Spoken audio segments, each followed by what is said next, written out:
آج کی حدیث اس حوالے سے بہت اہم ہے اور بڑی طویل حدیث ہے۔ میں اس کا مختصراً اس کو خلاصے کے طور پہ آپ کے سامنے عرض کرتا ہوں۔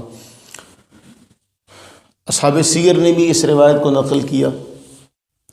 حضرت سیدنا عبداللہ ابن مسعود رضی اللہ تعالیٰ عنہ بیان کرتے ہیں، بعثنا رسول اللہ صلی اللہ علیہ وسلم الی النجاشی ونحن نحو من 80 رجلا۔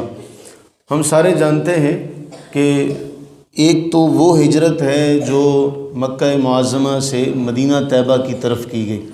اس سے پہلے بھی ایک ہجرت کا تذکرہ ہمیں ملتا ہے، جب رسول اللہ صلی اللہ علیہ وسلم کے حکم سے اور آپ کے مشورے سے صحابہ کرام علیہم رضوان حبشہ کی طرف ہجرت کر کے گئے تھے، شاہ حبشہ نجاشی کے پاس رضی اللہ تعالیٰ عنہ۔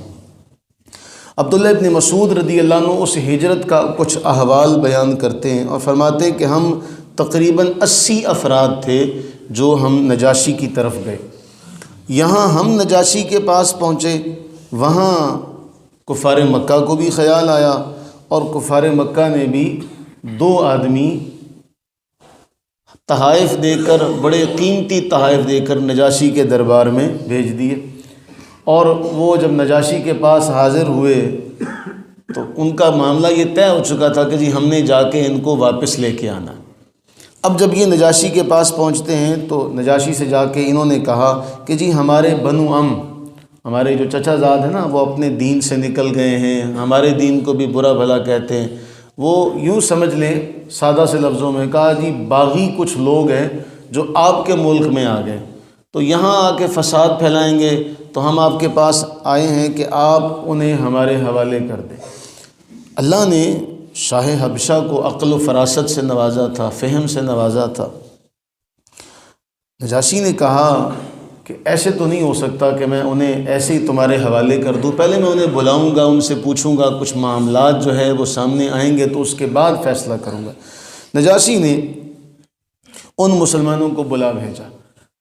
اب یہاں سے جو اصل معاملہ جو سمجھنے والا ہے، ان افراد میں حضرت عبداللہ ابن مسعود رضی اللہ عنہ بیان کرتے ہیں کہ حضرت جعفر بن ابی طالب رضی اللہ تعالیٰ عنہ، انہوں نے کہا کہ جی میں آگے ہوتا ہوں۔ سب نے مشورہ کیا اور کہا جی آپ ہماری ترجمانی کیجیے گا۔ جب یہ بادشاہ کے پاس پہنچے تو بادشاہ نے پہلا سوال یہ کیا، سیرت ابن حشام میں یہ بات تفصیل سے درج ہے، باقی اصحاب سیر نے بھی اس کو تفصیل سے نقل کیا۔ بادشاہ نے کہا آخر کیا وجہ ہے کہ تم نے اپنے آباء و اجداد کے مذہب کو چھوڑ کے، ان کے راستے کو چھوڑ کے ایک نیا راستہ چنا، پوری قوم کی مخالفت مول لی، آخر کیا وجہ ہے اس کی؟ حضرت جعفر بن ابی طالب شاہ حبشہ کے دربار میں جب کلام کرتے ہیں، کہتے ہیں اے بادشاہ، ہم ایسی قوم تھے جو جہالت میں مبتلا تھے، مردار ہم کھاتے تھے، فعل بد ہم کیا کرتے تھے، قرابت داروں سے تعلق ہم توڑ دیتے تھے، ہمسایوں سے برا سلوک ہم کرتے تھے، ہمارا حال یہ تھا کہ ہر طاقتور کمزور کو کھائے جا رہا تھا۔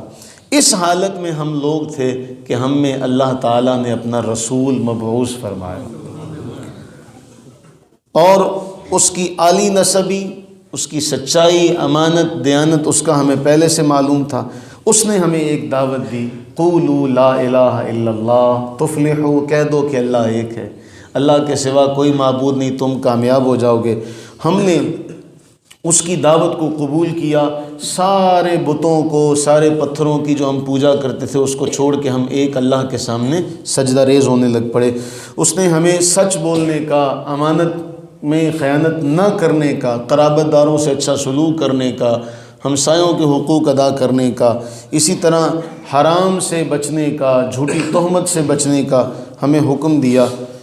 حضرت جعفر طیار نے اسلام کی جو خوبیاں تھیں وہ ساری کی ساری بادشاہ کے سامنے رکھیں اور کہا ہم نے اس پیغمبر کو سچا جانا، مانا، اور اس کے لائے ہوئے دین کی ہم نے پیروی کی، ہم نے ایک اللہ کی عبادت کی، کسی کو اس کا شریک نہیں ٹھہرایا۔ اب یہ کیسے ممکن ہے کہ ہم دوبارہ اس دین کی طرف چلے جائیں جو دین کے نام پر ایک دھبا ہے، جو دین نہیں ہے بلکہ وہ فساد ہے، کہ جس میں ہر ایک کے ساتھ ظلم و ستم کا معاملہ ہے۔ ہم وہ سارا کچھ چھوڑ چھاڑ کر آپ کے ملک میں آئے ہیں تاکہ یہاں امن سے رہ سکیں، ہم نے دوسروں پر آپ کو ترجیح دی، آپ کے ملک میں رہنا پسند کیا، اس امید پر کہ ہم اس بادشاہ کے پاس جا رہے ہیں جو ہم پر ظلم نہیں کرے گا۔ نجاشی کہنے لگا تمہارے پاس کوئی تعلیم ہے، کوئی مذہب کی کوئی بات؟ حضرت جعفر بن ابی طالب نے بادشاہ کے دربار میں، جہاں سارے کے سارے غیر مسلم ہیں، جہاں سارے کے سارے غیر مسلم ہیں، سورہ مریم کی تلاوت شروع کر دی۔ کاف ہا یا عین صاد ذکر رحمت ربک عبدہ زکریا، چلتے چلے گئے۔ یہ تلاوت کس قدر شاندار ہوگی کہ آپ یہ اندازہ لگائیے کہ اصحاب سیر لکھتے ہیں کہ نجاشی بھی رویا، اس کی داڑھی تر ہو گئی، اس کے مصاحبین جو تھے، اس کے جو درباری تھے، وہ اس قدر روئے کہ ان کے سامنے جو صحیفے پڑے ہوئے تھے وہ بھی تر ہو گئے، اس قدر ان کی آنکھ سے آنسو نکلے۔ سچ کی اپنی ایک تاثیر ہوتی ہے نا، لیکن آدمی اگر ڈھیٹ ہو جائے، وہ پھر اس طرف نکل جائے تو پھر اس پہ سچ اثر نہیں کرتا، لیکن اگر اس میں ہدایت کی کوئی رمق باقی ہو تو پھر حضرت جعفر کی تلاوت سے ان کے دل پگھلے، ان کی آنکھوں سے آنسو روا ہوئے۔ اور اس کے بعد وہ جو دو نمائندے آئے تھے نا کافروں کے، نجاشی نے ان سے کہا کہ تم دونوں چلے جاؤ، میں انہیں تمہارے حوالے نہیں کر سکتا، میں انہیں تمہارے حوالے نہیں کر سکتا۔ اور جو بات نجاشی نے کی، کہا کہ یہ جو کلام انہوں نے پڑھا اور جو عیسیٰ علیہ السلام کلام لے کر آئے تھے، یہ دونوں ایک ہی شمع کی روشنی ہے۔ اب یہ دونوں نکل تو گئے باہر جا کے کہنے لگے میں نے کل بادشاہ سے ایسی بات کہنی ہے کہ بادشاہ ان کو خود بخود نکالے گا۔ اگلے دن یہ پھر بادشاہ کے پاس چلے گئے، بادشاہ سے کہنے لگے آپ بادشاہ سلامت، آپ کو پتہ ہے۔ اور پھر یہ بھی آتا ہے، انہوں نے جا کے سجدہ بھی کیا، مسلمان جب آئے تو انہوں نے سجدہ نہ کیا، تو درباری کہنے لگے دیکھیں بادشاہ سلامت، انہوں نے آپ کو سجدہ بھی نہیں کیا۔ بادشاہ نے پوچھا، کہنے لگے ہم ایک اللہ کے آگے جھکتے ہیں، ہم کسی اور کے آگے جھک نہیں سکتے۔ اب دوسرے دن پھر انہوں نے کہا کہ یہ تو سیدہ مریم سلام اللہ علیہا کے بارے میں اس طرح کی باتیں کرتے ہیں، آپ تو کہتے ہیں یہ عیسیٰ علیہ السلام کو اللہ کا بیٹا نہیں مانتے۔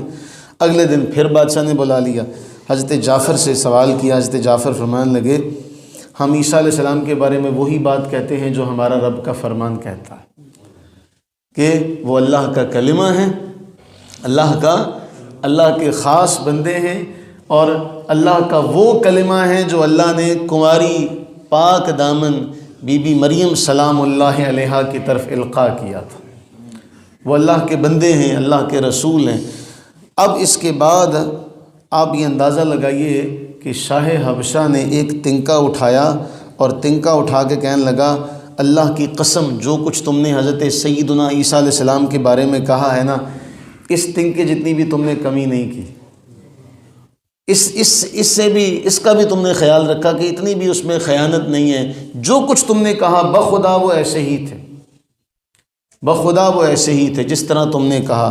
اس کے بعد اس نے کہا کہ جو تم لوگوں کو برا بھلا کہے نا، میں پھر اس سے خود بخود نمٹ لوں گا، اور جو الفاظ مسند احمد میں ہیں، کہا میں تمہیں خوش آمدید کہتا ہوں، اور اس شخص کو بھی جس کی طرف سے تم آئے ہو۔ اور جو الفاظ ہیں آگے، کہا کہ میں گواہی دیتا ہوں کہ وہ اللہ کے رسول ہیں، میں گواہی دیتا ہوں کہ وہ اللہ کے رسول ہیں۔ انجیل میں ہم انہی کا ذکر تو پاتے ہیں، ہمیں انجیل میں انہی کا ذکر تو ملتا ہے۔ اور اس کے بعد فرمایا یہ وہی پیغمبر ہیں جن کی بشارت سیدنا عیسیٰ علیہ السلام نے دی تھی، تم جہاں چاہو میرے ملک میں جہاں تمہارا جی چاہے تم رہ سکتے ہو، اپنے معاملات کو سر انجام دو۔ اگر امور سلطنت کا معاملہ نہ ہوتا تو بخدا میں ان کی خدمت اقدس میں حاضر ہوتا، نہ صرف حاضر ہوتا، اگلا جملہ، نہ صرف حاضر ہوتا، میں ان کے نالین اٹھاتا، میں انہیں وضو کرواتا، میں ان کے نالین اٹھاتا۔ بادشاہ وقت جو ہے وہ یہ کہہ رہا ہے میں ان کے نالین اٹھاتا۔ یہ تو شان اس قدر اللہ نے دی ہے کہ نبی بھی کہہ رہا ہے۔ آج بھی آپ دیکھیں اناجیل میں یہ چیزیں نکال دی گئی ہیں کہ حضرت عیسیٰ علیہ الصلوۃ والتسلیم نے بھی یہ بات فرمائی تھی کہ میں تو اس لائق نہیں ہوں کہ میں ان کے جوڑے سیدھے کر سکوں۔ ہم کتنے خوش قسمت ہیں کہ اللہ نے ہمیں اس محبوب کا امتی بنایا بن مانگے، ہمیں پتہ بھی نہیں ہے۔ وہ تو سب کچھ دیکھ کر یہ کہہ رہے تھے نا کہ ہم ان کے نالین اٹھاتے، انہیں وضو کراتے، اور پھر جو ہدیہ تحفہ آیا تھا کہا سارا کا سارا انہیں واپس کر دو۔ اور پھر آپ کے علم میں یہ بات بھی ہونی چاہیے، جب حضرت نجاشی کا انتقال ہوا تو رسول اللہ علیہ السلام نے وہاں سے دعا کی تھی اور کہا تھا تمہارا بھائی آج فوت ہو چکا ہے تو اس کے لیے نماز جنازہ پڑھی جائے۔ صحیح ابن حبان میں یہ الفاظ موجود ہیں کہ راوی کہتے ہیں خدا کی قسم ہم رسول کریم علیہ السلام کے پیچھے صفیں باندھ کر کھڑے ہوئے، یوں معلوم ہوتا تھا کہ حضور کے سامنے سے سارے حجابات اٹھا دیے گئے اور جنازہ حضور کے سامنے پڑا ہے۔ آخری جو بات بڑی اہم ہے، ہمارے ہاں ایک فرقہ ہے جس کی ساری بنیاد ہی جھوٹ پر رکھی جاتی ہے، جن کی کتابوں میں آدھے سے زیادہ باتیں جو ہیں وہ جھوٹ پر ہیں۔ جب اسے کہا جائے وہ کہتا نہیں جی یہ بھی جھوٹ ہے، یہ بھی جھوٹ ہے، جان بچانے کے لیے کہا۔ اگر دین کے معاملات میں جان بچانے کے لیے اس قدر جھوٹ بولنا جائز ہوتا تو حضرت جعفر بن ابی طالب رضی اللہ تعالیٰ عنہ نجاشی کے دربار میں جا کے جھوٹ کا سہارا لیتے۔ انہوں نے وہاں جا کے سچ کا بیج بویا، سچ کو آبیاری اس کی کاشت کی، انہوں نے جھوٹ کا سہارا نہیں لیا۔ تو یہ اپنے بڑے بڑے ائمہ پر یہ الزام لگاتے ہیں، جب ان سے پوچھا جائے بھی آپ کی تو عبادت کا تذکرہ آپ کی کتب میں نہیں ہے، وہ کہتے ہیں جی ہمارے اماموں نے یہ کی توریہ کیا تھا، ہمارے اماموں نے سوال کو جس طرح پوچھنے والے نے پوچھا اس طرح کا معاملہ کیا۔